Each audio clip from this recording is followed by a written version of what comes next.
ரஷ்யாவை சேர்ந்த டிமிட்ரி நுயான்சின் அப்படின்னு ஒரு ஃபிட்னஸ் இன்ஃப்ளூயன்சருங்க. ரொம்ப இந்த அளவுக்கு ஃபிட்டாக இருந்த ஒரு நபர் ஒரு சேலஞ்சுக்காக நான் வந்து நல்லா தினமும் 10,000 கலோரி சாப்பிட்டு வெயிட்டை ஏற்றுறேன், அப்புறம் இது எப்படி இறக்கணும் அப்படிங்கிறது என்னோட ஃபாலோவர்ஸ்க்கு சொல்லித்தரேன் அப்படின்னு ஒரு விபரீத முயற்சி பண்ணியிருக்காருங்க. அந்த முயற்சியில் ஹெவியாக வெயிட் ஏற்ற ட்ரை பண்ணும்போது திடீர்னு இரவு மாரடைப்புனால இறந்து போயிருக்காரு. இது ரஷ்யாவே வந்து அதிர்ச்சியில் உள்ளாக்கியிருக்குங்க.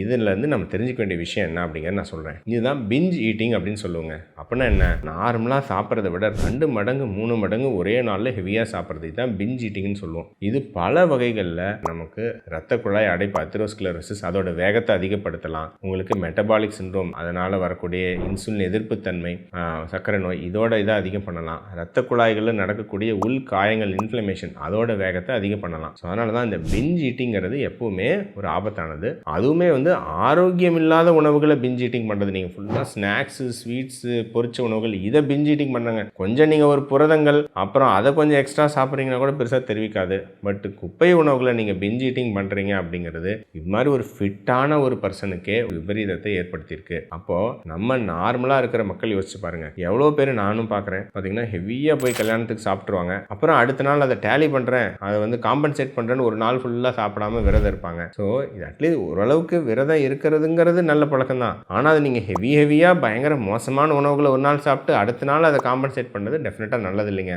அதுக்கு மீடியமாக தினமும் சாப்பிட்டு போயிடலாம். ஸோ இந்த பிஞ்ச் ஈட்டிங் அப்படிங்கிறது உடல் நலத்துக்கு மிகவும் தீங்கானதுங்க. அதை தாங்க இந்த ஒரு விபரீத சோகமான இந்த ஸ்டோரி நமக்கு வந்து உணர்த்தியிருக்கு.